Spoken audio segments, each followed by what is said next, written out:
Right, we're here with David Wise. Hello. Well, first of all, welcome to the convention. Expensive, guys. It's obviously finished now at the time we're recording this, but have you enjoyed the convention? Oh, God, no. People paying attention to you and telling you how great you are and praising all this stuff and telling you how you made their childhood and changed their lives. It's sheer hell.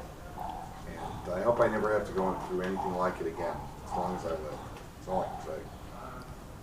No, it's been great, and having been to BotCon and other such conventions in the U.S., it's sort of interesting how this is definitely much more, it's less corporate, more low-key, much friendlier. Yeah. So, and that's been a pleasure. So how did you first get involved with Transformers? Not that BotCon is great. Just to put that out well, there. BotCon is just really in big. case anybody's watching. BotCon is really big, and you have, I think, a broader spectrum of fans, because you have lots of new fans who are just into the movies. Yeah. You have fans who are just into the toys, and then you have fans who are just into certain segments of the toys. And everybody seems to be pretty much into everything Transformers, which is kind of neat. Yeah. So how did you get involved in Transformers?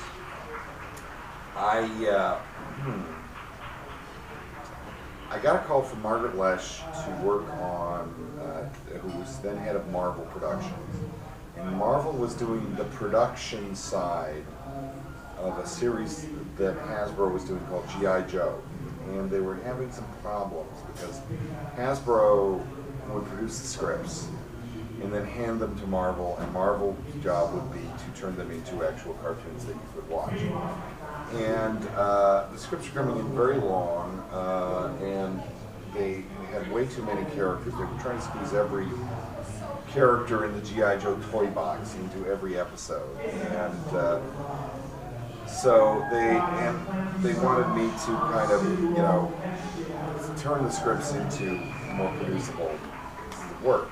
And me being lazy, I basically just went to the Hasbro people and said, look, you gotta stop doing this, you gotta do it this way, just focus on a few characters, don't try to put every character in.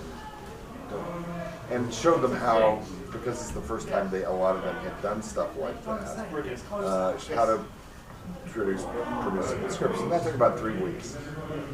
But I kept on collecting a paycheck for about 7 weeks after that, until suddenly Margaret realized I wasn't doing anything.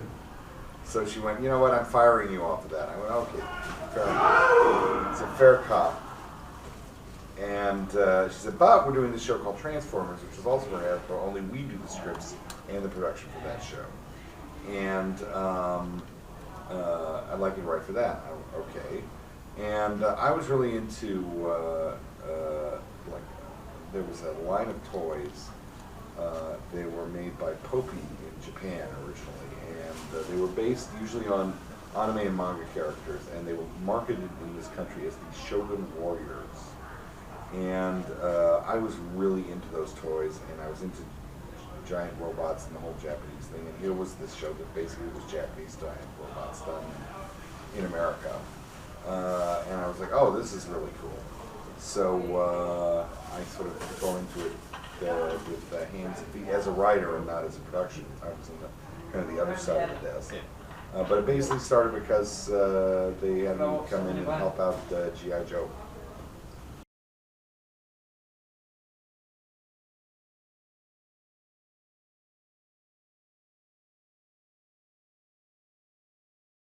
Was there any difficulties writing Transformer stories that that involve giant robots compared to when you were working on Turtles, which Involve normal size, slightly large turtles. Yeah. Well, it's sort of just kill a fish or a turtle. Well, first of all, I did Transformers before Teenage Mutant Ninja Turtles. Transformers, if there were problems with the story, it was frequently nobody ever thought about scale and how big these robots really were. And especially, I wrote a lot of stories where they interacted with humans, and it never occurred to me that some of these robots are like 40 feet high, and they're having these conversations with these little 5'5", pipsqueaks. So there was always issues of scale and issues of who is talking, because when they're in their vehicular mode, they don't exactly have mouths or eyes or anything. And even when they're in the robot mode, they have mouths and eyes, but their mouths they move like this. and so it's like I never was always 100% sure who was talking, but they sort of were like mouthpieces that would go kind of like that. That was a problem. Juggling all the characters could be a problem. But you know, Turtles was its own set of problems. One was not easier than the other, but the problems were very different. So, do you have a particular favourite episode that you're on? Of Transformers. I have several. Probably War Dawn is probably my favorite. It seems to be everybody's favorite. It's a really good episode. I really did. I liked the way it came together, even though I was sort of trying to make a statement about, you know, being cool and having lots of power is not necessarily, and being very powerful, having strength is not necessarily like a reason to admire somebody. Was sort of the idea I went in with, and then at the end there's Optimus Prime, you know, being all cool and powerful and blasting away Megatron. So that one, I have sort of like a quintet of ones I really like. That one, I really like Kremzeek. I very much like the Key to Vector Stigma, the two-parter, of which War Dawn is sort of part 3. Yeah. I sort of think of those as like a 3-parter. And I think they actually were written boom, boom, boom, 1, 2, 3, like that. I have a very soft spot in my heart for The Girl Who Loved Power Glide.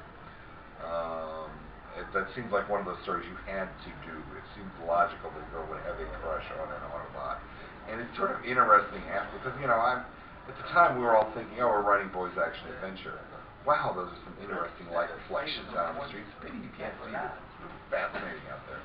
The sun came out for the first time since we've gotten to Brummies. Anyway, to find out later on, and it started with fan mail like a year or two after doing the original show, that there were so many female Transformer fans. Yeah. Which I never even thought of when I did Girl Who Loved Power Glide. I mean, it was, in fact, everyone was going, well, what would a teenage girl care about a giant robot? I was like, well, look at the fan. I mean, the fans here were probably almost 50% female. Like there was quite a lot this year. Yeah, but the first fan mail I ever got was, I got fan fiction. Way back, this is like in '86, before fan fiction was the thing that it is now. It was always from girls, and it always involved Optimus Prime or some other Autobot getting emotionally involved with a human character, and then pulling off their face mask to reveal that there's actually a human guy underneath who's really good looking. So I thought that was very adorable. Anyway, next question. Why do you think Transformers has endured as long as it has?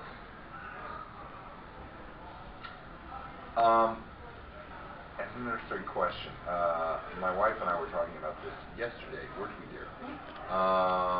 Talking about how, well, it's funny, you know, there's no G.I. Joe conventions. There is no G.I. Joe.